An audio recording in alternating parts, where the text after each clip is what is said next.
जैसा कि last episode में हमने देखा था, जो डेमन क्वीन होती है ना, वो चुन हजिन का सिर धड़ से अलग कर देती है और मारने से पहले हमारा जो मेन कैरेक्टर मतलब जो बुढ़ा मेन कैरेक्टर चुन हजिन होती है ना, वो अपने मन में बोलते हैं क्या क्या मैं ऐसे ही खत्म होने वाला हूँ, क्या आम जिंदगी जीना इतना ही मुश्किल है, क्या मुझे एक और मौका नहीं मिलेगा, मुझे सिर्फ एक आम जिंदगी जीना है। तो इसी के साथ मतलब वो वाला पार्ट खत्म हो जाता है। अब आगे कहानी के शुरू में हमें एक सेक्ट का सीन दिखाया जाता है, जो कि होता है एक heavenly divine demon inner sect. अभी यहाँ पे हमें एक बंदे का सीन दिखाया जाता है जो अपने बिस्तर पे लेटा हुआ होता है, लेकिन जैसे ही हमें उस बंदे को मतलब सामने से दिखाया जाता है ना, तभी हमें पता चलता है ये बंदा ना बहुत ही ज्यादा बीमार है। इसका शरीर देख के हमें ऐसा ही लग रहा था किसी कंकाल के ऊपर कोई स्किन डाला हुआ है, मतलब बहुत ही बुरा हाल था इस बंदे का। अभी हमें इस बंदे के बारे में कुछ बताया नहीं जाता, लेकिन हमें सिर्फ यही बताया जाता है मतलब ये जो है ना इस डिवाइन डेमन काल का थर्ड प्रिंस है, मतलब थर्ड यंग मास्टर है। अभी सीन काट होता है, हमें एक बंदे को दिखाया जाता है जो कि किसी के सामने आके झुक के वही बीमार थर्ड प्रिंस के बारे में खबर दे रहा था।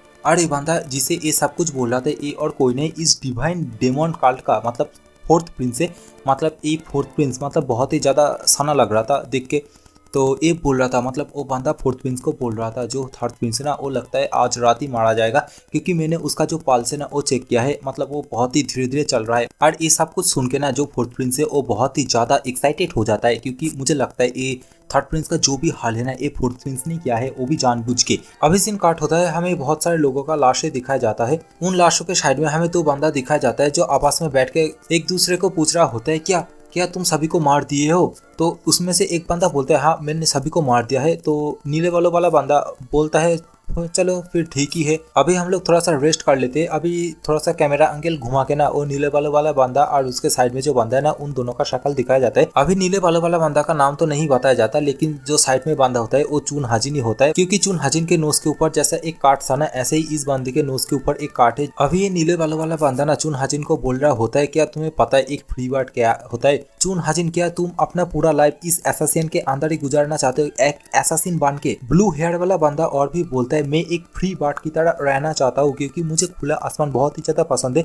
मैं कुछ भी करके इस खून खराबे से निकालना चाहता हूँ। इसी के साथ चुन हजिन भी उसे बोलता है मैं भी चलना चाहता हूँ, मैं तुम्हारे साथ ही जाऊंगा। लेकिन यार गाइस अभी ना ब्लू हेयर वाले बंदे के दिल में कुछ होता है, मतलब बहुत तेज दर्द होता है, वो चिल्ला के नीचे गिर जाता है, उसके मुंह से खून का उल्टिया भी होने लगता है और वो देखते देखते वहीं पे तरफ तरफ के मर जाता है। इसी के साथ चुनहाजिन के पीछे और भी एसासिन साथी आ जाता है जो चुनहाजिन के साथ ही काम करता है। अभी उनमें से एक लोग बोलता है देख लो मतलब एसासिन के साथ जो भी गद्दारी करता है ना उनके साथ यही होता है, क्योंकि जब भी तुम एसासिन के अंदर ज्वाइन होते ना तभी तुम्हारे शरीर के अंदर एक ब्लड पैरासाइट डाल दिया जाता है, क्योंकि तुम जब भी बीट्रे करने की कोशिश करोगे ना ये ब्लड पैरासाइट तुम्हारे दिल पे अटैक करेगा और तुम्हें वहीं पे मार देगा। इसी के साथ साथ सीन चेंज होके डेमन क्वीन की भयानक शकल के साथ डेमन क्वीन जो चुन हजिन का सिर धड़ से अलग कर दिया था ना उसी का सीन दिखाया जाता है। और ये सब कुछ देखते जो थर्ड यंग लॉर्ड होता है ना जो बिस्तर पे लेटा हुआ था जिसका तबीयत खराब था, वो अचानक से उठ के खड़ा हो जाता है। मतलब जो चुन हजिन का आत्मा है ना वो इसके अंदर घुस चुका है, मतलब जो थर्ड यंग लॉर्ड है ना वो पहले मार चुका था और उसके बॉडी के अंदर चुन हजिन वापस से रीइंकार्नेशन हुआ था। अभी चुन हजिन जैसे रीइंकार्नेशन होकर उठता है ना वो बहुत ही ज्यादा घबरा जाता है, क्योंकि उसे साफ साफ याद है जो डेमन क्वीन थे ना वो उसे तो मार दिया था, लेकिन वो अभी भी जिंदा कैसे। वो अपने शक्ल पे हाथ देता है एंड देखता है कि वो ठीक ठाक है।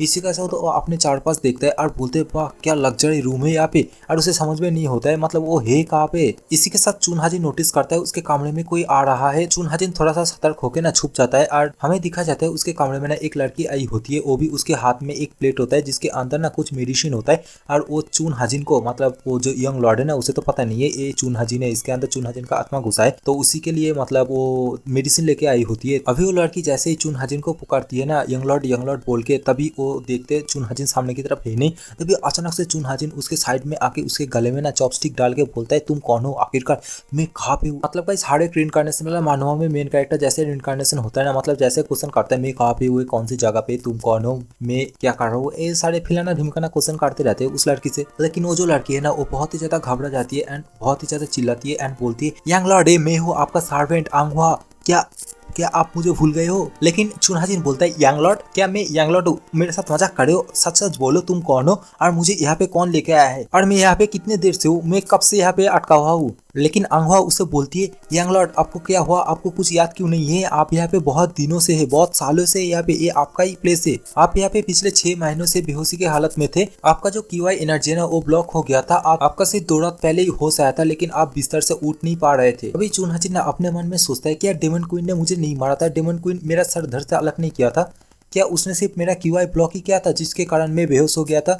तो ये सब कुछ सोचते सोचते वो बहुत ही ज़्यादा गुस्सा हो जाता है और तभी वो और भी ज़्यादा फोर्स ला के उस लड़की से पूछता है, मेरे साथ बकवास मत करो, सच सच बोलो क्या हुआ है। तभी वो लड़की ना बहुत ही ज़्यादा डर जाता है एंड बोलता है, मैं सही बोल रहा हूँ, मैं आपके लिए सिर्फ ये मेडिसिन ही लेके आया हूँ, क्योंकि आप जब रात में उठते ना तब मैं आपको ये मेडिसिन खिलाता हूँ। अभी चुन हाजिन के साइड में ना दीवार पे एक शीशा होता है, जहाँ पे चुन हाजिन जब घूर के देखता है ना तब वो बहुत ही ज्यादा शॉक हो जाता है, क्योंकि वो देखता है, अल्लाह ये तो जादू हो गया, मैं तो 80 साल का एक बुढ़ा था, लेकिन मैं ये 16 साल का जवान कैसे हो गया। चुन हाजिन अपने मन में वो सब कुछ सोचता है, मतलब डेमन क्वीन के साथ उसका जो भी फाइट हुई थी ना वो सब कुछ वो सोचता है अपने मन में एंड तब भी उसे रियलाइज होता है उसका ना रीइंकार्नेशन हुआ है, वो भी इस बॉडी में। हमारा जो चुन हाजिन है ना वो बहुत ही ज्यादा शॉक हो जाता है, भाई सब शॉक क्यों होना है, मैं अगर होता ना मेरा रीइंकार्नेशन होता ना ऐसे 10 जगह पे ऐसे ही बोल रहा हूँ, मैं एकदम मस्त बिंदास हो जाता मैं लेकिन मतलब वो ना बहुत ही ज्यादा चिंता में पड़ जाता है। चुन हाजिन को ऐसी चिंता में देख के वो जो सर्वेंट है ना वो बोलता है, यंग लॉर्ड क्या आप ठीक हो। सो गाइस अभी से हम इसे और चुन हाजिन नहीं बोलेंगे, अब से हम इसे यंग लॉर्ड बोलेंगे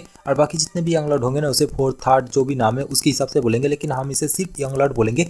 तो अभी ये जो यंग लॉर्ड है ना ये सोचता है अभी मैं कहाँ पे हूँ, उसे पता ही नहीं चलता ये जगह कौन सा है। यंग लॉर्ड खिड़की ओपन करके ना बाहर की तरफ देखता है, लेकिन उसे कुछ भी समझ में नहीं आ रहा होता है ये कौन सी जगह है। अभी सामने की तरफ 2 लोगों को दिखाया जाता है जो एक साथ चलते चलते यंग लॉर्ड के पास ही आ रहा होता है। अभी वो दोनों बंदा ना जब भी देखता है जे यंग लॉर्ड उसके सामने खड़ा है तो वो दोनों ना बहुत ही ज्यादा शॉक हो जाता है और उन दोनों में से ना एक बंदा घुटनों पे आ जाता है, जोर से चिल्लाता है, the divine techniques are unquestionable, सभी डेमन आपके सामने झुकता है, कांग्रेचुलेशन थर्ड यंग लॉर्ड, आपका हेल्थ रिकवर होने के लिए। लेकिन अभी ये सब कुछ सुन के ना चुन हाजिन बोल रहा हूँ, मतलब गाइस मैं भी भूल जा रहा हूँ इसका नाम, मतलब ये जो थर्ड यंग लॉर्ड है ना ये बहुत ही ज्यादा शॉक हो जाता है एंड अपने मन में सोचता है, क्या डिवाइन टेक्निक्स, क्या क्या एक डिवाइन काल्ट है, क्या मूरिन इसका मालिक है, डिवाइन हेवनली डिवाइन काल्ट। और हमें मूरिन के बारे में अभी कुछ बताया नहीं जाता, लेकिन मैं अभी थोड़ा बोल देता हूँ, मतलब ये जो मूरिन है ना ये इस हेवनली डिवाइन काल्ट का बहुत ही ज्यादा पावरफुल एक लीडर है और जितने भी डेमन है ना ये इस मूरिन के अंडर ही काम करता है। मतलब मूरिन जो है ना ये वर्ल्ड पे जितने भी पावरफुल बंदे ना उनमें 7th नंबर पे आता है ये मूरिन,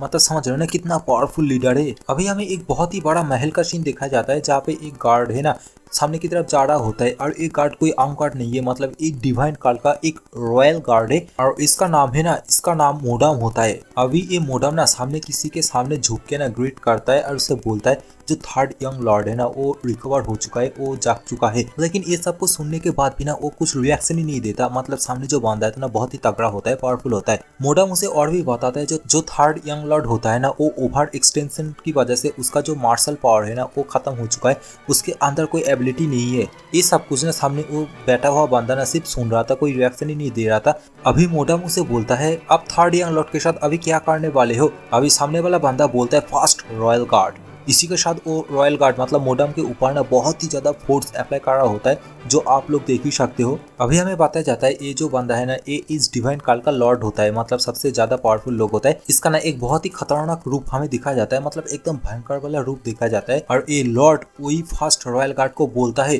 3 महीने तक तो मुझे थर्ड यंग लॉर्ड के बारे में कोई भी रिपोर्ट नहीं करोगे। अभी सीन काट होता है और हमें नैरेटर बताता है, मतलब ये जो हेवनली डिवाइन डेमन काल्ट है ना इसके बारे में बताता है। हेवनली डेमन डिवाइन काल्ट, इसे 1000 ईयर डेमन काल्ट भी बोला जाता है। ये सबसे ज्यादा पुराना है एंड ये सबसे ज्यादा इविल डेमोनिक एनर्जी से भरा पड़ा है। ये जो हेवनली डेमन डिवाइन काल्ट है ना इसे लॉर्ड मूरिन ने बनाया था। तो गाइस अभी आपको पता चल गया होगा ये मूरिन कौन है। मतलब ये जो मूरिन है ना आप इसे डेमोनिक काल्ट का क्रिएशन भी बोल सकते हैं, गॉड भी बोल सकते हैं, और इसका जो पावर लेवल है ना ये आपको पता चल जाएगा। इसी के साथ हमें डिवाइन डेमन काल्ट के बारे में और भी ज्यादा बहुत सारी इन्फॉर्मेशन दिया जाता है, जिससे बता के मेरा सिर्फ टाइम वेस्ट होने वाला था, इसलिए मैं आप लोग को सब कुछ नहीं बताया। मैं सिर्फ आप लोग को जो इम्पोर्टेंट था वही बताया। और वो ऊपर से जो मूरिन था ना वो बहुत ही ज्यादा इंपॉर्टेंट कैरेक्टर है, इसलिए मैं आप लोग को मूरिन के बारे में थोड़ा बहुत बताया। सो गाइस अभी हमें थर्ड यंग लॉर्ड का सीन दिखाया जाता है, जो थोड़ा बहुत समझ गया था। मतलब वो जो चुन हाजिन है ना, वो इसके शरीर में रीइंकार्नेशन हुआ है, वो भी हेवनली डेमन काल्ट में थर्ड यंग लॉर्ड के रूप में।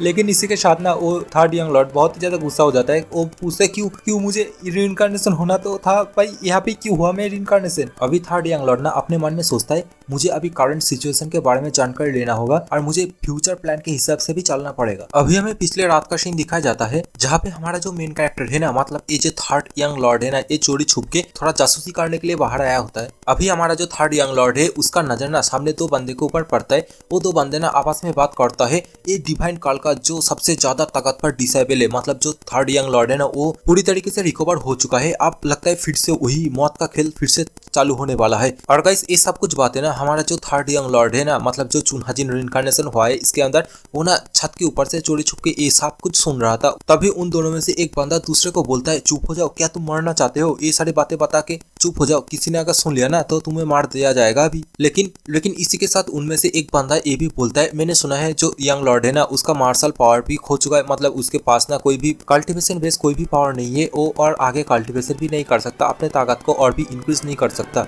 और ये सब कुछ बातें ना हमारा जो थर्ड यंग लॉर्ड है वो ना घर के ऊपर से आराम से सुन रहा था। और हमें दिखाया जाता है उसके साइड में एक बिल्ली भी आके मतलब आराम से सुन रहा था उसके साथ साथ ही। और इन दोनों का बातें सुनकर ना जो थर्ड यंग लॉर्ड है ना, मतलब वो बहुत ही ज्यादा घबरा जाता है। आप लोग उसका चेहरा देख ही सकते हो। मतलब वो सोचता है भाई ये क्या है, मतलब इसे पता नहीं है इसके पास्ट लाइफ के बारे में, मतलब ये रीइंकार्नेशन हुआ है ना। तो अभी ये सोचता है भाई क्या डेंजरस बंदा था ये, सभी को ऐसे ही मार देता था क्या। अभी सीन काट होके ना हमें दिन का सीन दिखाया जाता है, जहाँ पे अपना जो थर्ड यंग लॉर्ड है ना एक डोर के सामने खड़े होकर ना सामने की तरफ देख रहा था और अपने मन में सोच रहा था मुझे यहाँ से किसी भी तरह निकलना ही होगा, जिसके लिए ना मुझे एक प्रॉपर प्लान बनाना होगा। अभी जो थर्ड यंग लॉर्ड होता है ना वो बहुत ही ज्यादा थक चुका था और बहुत ही ज्यादा अफसोस भी कर रहा था, क्योंकि जैसे थर्ड यंग लॉर्ड है ना शीशे के सामने आया था वो अपना बॉडी देख के ना बहुत ही ज्यादा अफसोस कर रहा था। वो बोल रहा था अभी इस बॉडी का जो कंडीशन है ना, इससे अच्छा मेरा तो वो पिछले वाला बॉडी 80 साल का बूढ़े वाला बॉडी सही था। बाय द वे छोड़े सब कुछ, अभी मुझे किसी भी हाल पे ना मेरा जो बॉडी कंडीशन है वो फिर से रिकवर करना होगा। इसी के साथ ही मेन कैरेक्टर ना वो कल्टिवेशन करने बैठ जाता है और हमें दिखा जाता है उसके बॉडी से बहुत ही तेज धीरे धीरे करके बहुत ही तेज ऑरा निकल रहा होता है, एकदम ब्लू कलर का ऑरा निकल रहा होता है। अभी हमें बताया जाता है ये जो कल्टिवेशन कर रहा है ना ये एक बॉन्डलेस टेक्निक है और हमें अभी बॉन्डलेस टेक्निक के बारे में बताता है। मेरे पिछले लाइफ में मुझे मेरे सेक्स से बहुत सारे टेक्निक दिया गया था, लेकिन मैंने मेरा खुद का एक टेक्निक बनाया था जिसका नाम ही बॉन्डलेस टेक्निक है और ये सबसे ज्यादा बेस्ट टेक्निक है और इसके बारे में किसी को पता ही नहीं है। ये कैसा काम करता है, ये बहुत ही जल्द होस्ट का जो बॉडी होता है ना वो उसे बहुत ही जल्द रिकवर कर देता है। अभी हमें थर्ड यंग लॉर्ड को दिखाया जाता है जो अपना कल्टिवेशन खत्म करके थोड़ा सा बैठा हुआ होता है और अपने मन में बोलते हैं बस आज के लिए बस इतना ही। और अपने मन में ये भी सोचता है आज बहुत ही ज्यादा शांत है, आज तो कोई मुझे देखने के लिए नहीं आया। ऊपर से वो जो डॉक्टर है ना जो मेरा हेल्थ केयर कर रहा था वो भी लोग नहीं आए आज देखने के लिए, और जो मेरा सर्वेंट अंगवान थी वो भी नहीं आया आज। तो थर्ड यंग लॉर्ड ये सब कुछ अपने मन में सोच ही रहा था, लेकिन तभी वो दोनों डॉक्टर ना थर्ड यंग लॉर्ड के सामने आ जाता है और बोलता है यंग लॉर्ड आपका जो रिकवरी रेट है ना वो बहुत ही ज्यादा फास्ट है, हम लोग आज तक इतना फास्ट रिकवरी रेट किसी का नहीं देखा। दिन में जब हम आपके सामने नहीं होते ना, आपके साथ नहीं होते ना, तब अपना ना ध्यान रखिएगा अच्छे से। अभी हमें बताया जाता है थर्ड यंग लॉर्ड अपना देखभाल एंड रिकवरी करते करते ना 3 महीने बीत जाता है। अभी हमें 3 महीने बाद का सीन दिखाया जाता है, जहाँ पे हमें सीधा फोर्थ यंग लॉर्ड का सीन दिखाया जाता है जो बोलता है बहुत ही ज्यादा आश्चर्यजनक है 3 महीने बीत गया, लेकिन जो थर्ड यंग लॉर्ड है ना उसका रिकवरी रेट बहुत ही ज्यादा फास्ट है, वो इतना जल्दी रिकवर हो रहा है। तभी उसके सामने ना हमें एक बंदा दिखाया जाता है और ये बंदा और कोई नहीं जो थर्ड यंग लॉर्ड है ना उसका डॉक्टर ही होता है। मतलब दोनों मिलके ना कुछ झोल करने की कोशिश कर रहा था थर्ड यंग लॉर्ड के साथ। अभी जो डॉक्टर होता है ना वो फोर्थ यंग लॉर्ड से पूछता है अभी मुझे क्या करना चाहिए। अभी फोर्थ यंग लॉर्ड उसे बोलता है रिन कब आने वाला है टेम्पल में। तभी वो डॉक्टर बोलता है रिन दोपहर तक आ जाएगी मेन टेम्पल में। फोर्थ यंग लॉर्ड बोलता है 6 महीने हो चुका है लिन टेम्पल में नहीं आया है, अब 6 महीने के बाद वो वापस से आने वाला है, लगता है कुछ होने वाला है, कुछ बहुत ही ज्यादा सरप्राइज होने वाला है आगे, तो तुम सब कुछ अच्छे से देखना और मुझे रिपोर्ट करते रहना इसके बारे में। और डॉक्टर भी मैं समझ गया बोल के वहां से चला जाता है। इसी के साथ ये वाला सीन काट भी हो जाता है और हमें रात का सीन दिखाया जाता है जहाँ पे थर्ड यंग लॉर्ड जो है ना वो अपने रूम में बैठ के मार्शल आर्ट्स प्रैक्टिस कर रहा होता है। और मुझे देख के तो यही लग रहा था ये मार्शल आर्ट्स कम और तोड़फोड़ ज्यादा कर रहा था, क्योंकि इसका मार्शल आर्ट्स के कारण ना पूरे घर में सिर्फ तबाही मचा हुआ था। हर एक दीवार पे फोड़ा हुआ था, जमीन भी फोड़ा हुआ था। अभी थर्ड यंग लॉर्ड जैसे अपना मार्शल आर्ट्स खत्म करता है ना, तभी उसके पास उसका जो सर्वेंट है ना वो उसके लिए मेडिसिन हर्ब लेके आई होती है। अभी थर्ड यंग लॉर्ड जैसे वो मेडिसिन खाने जाता है ना, तभी उसके अंदर कुछ होता है। वो अपने हाथ से वो मेडिसिन जो पॉट है ना वो फेंक देता है और वो उसके दिल में ना बहुत ही ज्यादा दर्द होने लगता है। तभी उसके सामने कोई जोर से चिल्लाता है, चून हाजिन तुमने क्या सोचा था तुम मेरे हाथों से बच पाओगे? मैंने तुम्हें दुनिया का सबसे बड़ा एसासियन बनाया लेकिन तुमने हमें बिट्रे किया। चून हाजिन के शरीर के अंदर ना हमें एक ब्लड पैरासाइट दिखाया जाता है। इसी के साथ ना चून हाजिन बहुत ही ज्यादा ना डर जाता है। वो सोचता है इस लाइफ में भी वो मरने वाला है, लेकिन वो सर्वेंट तभी उसे पुकारती है यंग लॉर्ड बोल के। और अभी हमें दिखाया जाता है जो चून हाजिन है ना उसे कुछ नहीं हुआ था, ये तो बस उसका एक भ्रम था, क्योंकि उसके मन में ना एक ब्लड पैरासाइट लेके डर था, इसीलिए वो ये सब कुछ अपने मन में ही सोच रहा था। अब उसका जो सर्वेंट है ना वो उसे पूछती है क्या यंग लॉर्ड आप ठीक हो? तो थर्ड यंग लॉर्ड रिप्लाई में बोलता है हाँ मैं बिल्कुल ठीक हूँ। तो वो जो सर्वेंट है ना वो बोलता है ठीक है यंग लॉर्ड तो मैं अब चलता हूँ। अभी थर्ड यंग लॉर्ड अपने मन में सोचता है भाई साहब क्या तगड़ा हेलुसिनेशन था, मैं तो एकदम डर गई। इसी के साथ थर्ड यंग लॉर्ड अपने मन में एक और चीज सोचता है, एक न्यू लाइफ, एक न्यू प्लेस। क्या मैं फिर से पिछले लाइफ की तरह मर जाऊंगा? क्या मैं एक आजाद जिंदगी जी पाऊंगा? क्या मैं एक आम जिंदगी जी पाऊंगा? अभी सीन काट होकर हमें थर्ड यंग लॉर्ड को दिखाया जाता है जो नहा धो के अपना कपड़ा पहन रहा होता है। तभी उसे बाहर से आवाज सुनाई देता है, कोई उसके सर्वेंट से पूछता है क्या थर्ड यंग लॉर्ड यहीं पे है? तभी वो सर्वेंट उसे बोलती है हाँ थर्ड यंग लॉर्ड यहीं पे है। लेकिन वो ये सब कुछ वो इसे बोल ही रहा था, लेकिन तब भी वो जो थर्ड यंग लॉर्ड से मिलने के लिए आई थे ना वो सर्वेंट को एक जोर का चाटा लगा के उसे साइड में कर देता है और थर्ड यंग लॉर्ड के रूम के अंदर ना घुस जाता है। अभी हमें दिखाया जाता है ये एक लड़की होती है जो थर्ड यंग लॉर्ड से मिलने के लिए आई होती है और ये लड़की घर के अंदर घुसते ही बोलती है इट्स बीन ए व्हाइल, बहुत दिन हो गए। इसी के साथ ये वाला चैप्टर यहाँ पे खत्म होता है। लेकिन यार गाइस आप लोग अगर इसका पिछले वाला चैप्टर नहीं देखा है ना तो लेफ्ट साइड में जो वीडियो दिख रहा है ना उसे क्लिक करके आप लोग देख लो, तो आप लोग को पूरा वीडियो समझ में आएगा। एंड आप में से जो भी चैनल पे नहीं हो ना चैनल को सब्सक्राइब करके जाना, वीडियो पसंद है तो वीडियो को एक लाइक करके जाना।